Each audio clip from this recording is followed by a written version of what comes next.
Guys, I welcome you all to Learn with Diamond Door. I hope that you all are well. As you know that we are covering the whole syllabus of Business Studies class 12th, and we have already covered chapter 4 with all the concepts and the case study. I hope that you are able to understood all the concept right. और now we are the chapter 5 that is organizing, और इस chapter से related भी हम लोग बहुत सारे concepts case study already upload कर चुके हैं इसी particular channel पे राइट। अगर आपने नहीं देखा है तो एक बार आप देख लीजिएगा, because I try my best to provide you a best explanation for each and every concept. और अगर केस स्टडी की मैं बात करती हूँ तो केस स्टडी कराने का पर्पज सिर्फ यही है so that you have a very good idea about the questions at the very initial stages, so that आपको एग्जाम के अंदर कोई परेशानी ना हो राइट। और इस वीडियो के अंदर भी we are going to discuss about the case study, और वो केस स्टडी उन्हीं टॉपिक से रिलेटेड है जो हमने प्रीवियसली कवर किया है।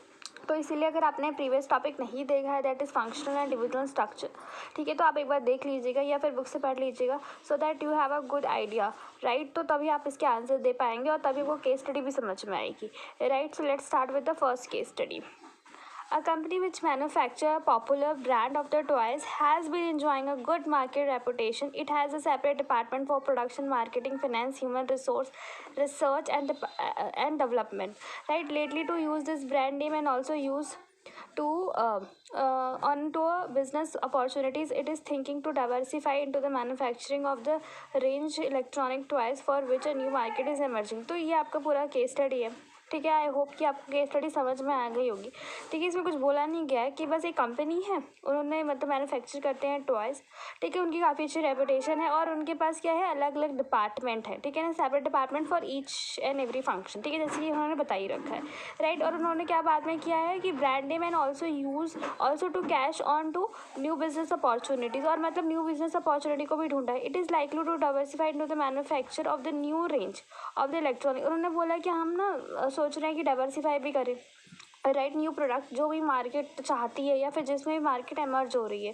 राइट। तो इसमें आपको बताना है identify the type of the organizational structure the company should adopt with the diversification, कि कौन सा, क्योंकि डाइवर्सिफाई कर रही है राइट, उसको नया प्रोडक्ट लेकर आना है, मतलब नया range of electronic toys, totally different market हो गया। मतलब अब तक वो प्लास्टिक के बना रहे थे, मैं ऐसा अज्यूम कर रही हूँ कि इसके अंदर सिर्फ टॉयज़ लिखा हुआ है तो कुछ स्पेसिफिकेशन नहीं मेंशन है, बट यहाँ पे स्पेसिफिकेशन मेंशन है कि इलेक्ट्रॉनिक टॉयज़, तो टोटली डिफरेंट मार्केट हो जाती है ये राइट। तो इसके अंदर आपको बताना है कि कौन सा स्ट्रक्चर बेस्ट रहेगा और आपको रीज़न भी देने हैं आपने ऐसा क्यों बोला right.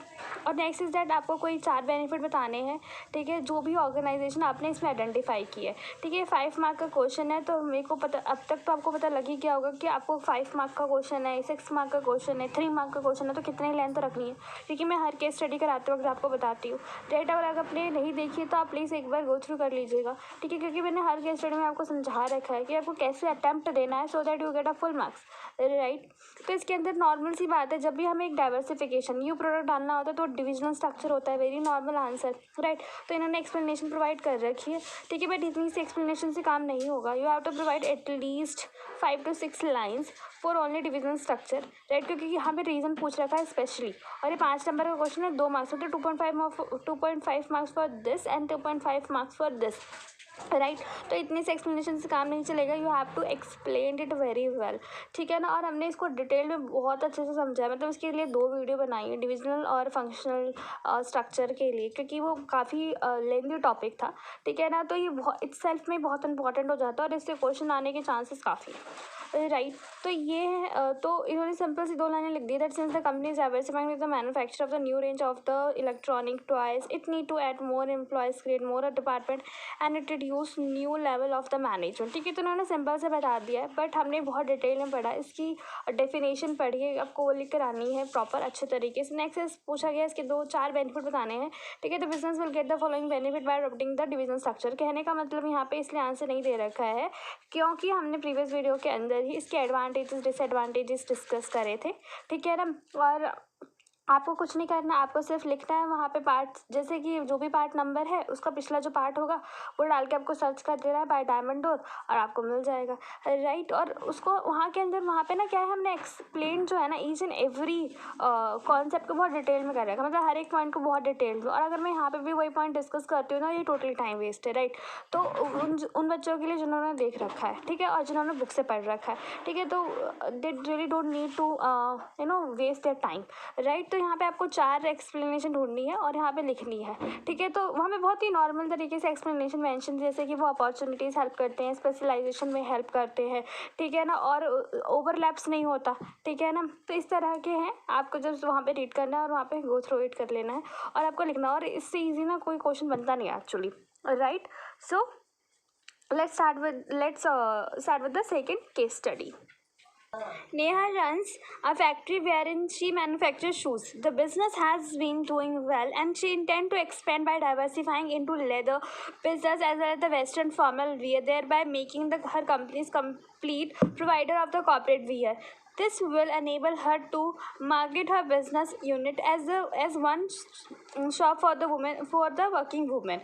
Which type of the structure would you recommend for her expanded organization and why? State any 4 benefits the Neha will derive from the business structure. ठीक है, ये 5 मार्क का क्वेश्चन है और आपको बताना है कि कौन सा बिजनेस सुटेबल है। तो बहुत ही नॉर्मल है, इन्होंने क्या बोला कि एक जो भी बिजनेस वुमेन होती हैं या वर्किंग वुमेन होती है उनके लिए एक शॉप बनाना। तो बिजनेस वुमेन या फिर वर्किंग वुमेन के लिए सिर्फ और सिर्फ सूट नहीं चाहिए, उनको पर्स भी चाहिए, उनको शूज़ भी चाहिए, ठीक है, और भी बहुत सारी लग्जरी आइटम हैं, ठीक है, और उन सब के लिए अलग अलग डिपार्टमेंट होना ज़रूरी है, राइट। तो उस केस के अंदर हमको को डिविजनल स्ट्रक्चर पे जाना पड़ेगा और यहाँ पे उन्होंने बोला है कि क्यों, तो Neha intends to expand by diversifying into the leather bags as well the western. देखो एक तो दो तो इन्होंने खुद ही कैटेगरी बता दी कि लेदर बैग्स और द फॉर्मल वियर, और भी हमारे पास बहुत सारी कैटेगरीज की ज़रूरत हो सकती है, right. And needs to add more employees more, है ना। तो एक बात बताओ, जो बैग बनाने वाला इंसान है वो फॉर्मल वियर तो ऑफकोर्स नहीं बनाएगा ना, दोनों की रिक्रूटमेंट अलग होगी, दोनों का प्रोडक्शन स्टाइल अलग होगा, राइट। तो इस केस के अंदर हमको डिविजन स्ट्रक्चर चाहिए और अगेन ये 5 मार्क्स का क्वेश्चन है, तो you need to explain very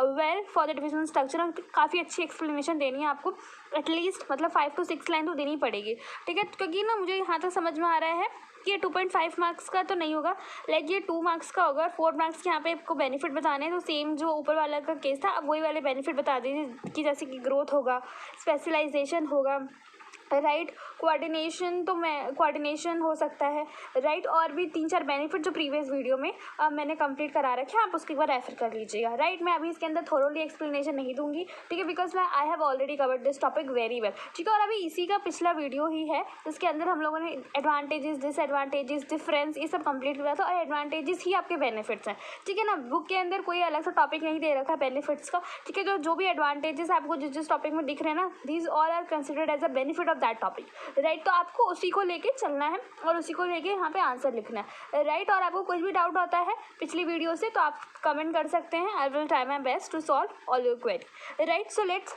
discuss the next case study. A truck manufacturing company has its business office in Delhi, manufacturing unit at Gurgaon, and marketing department is located at Faridabad.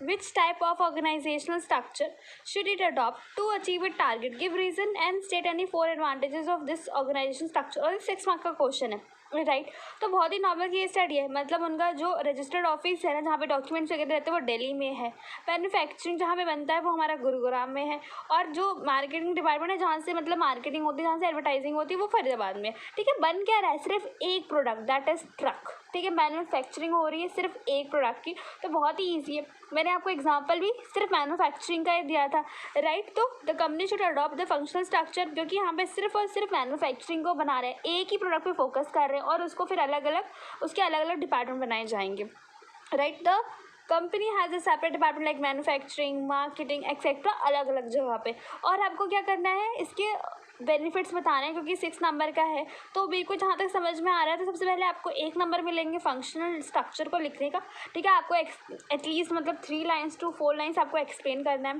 फिर reason बताते हुए कि क्यों आपको लगता है, जैसे इन्होंने बहुत अच्छा पॉइंट लिखा क्योंकि यहाँ पे सिंगल प्रोडक्ट बन रहा है, राइट।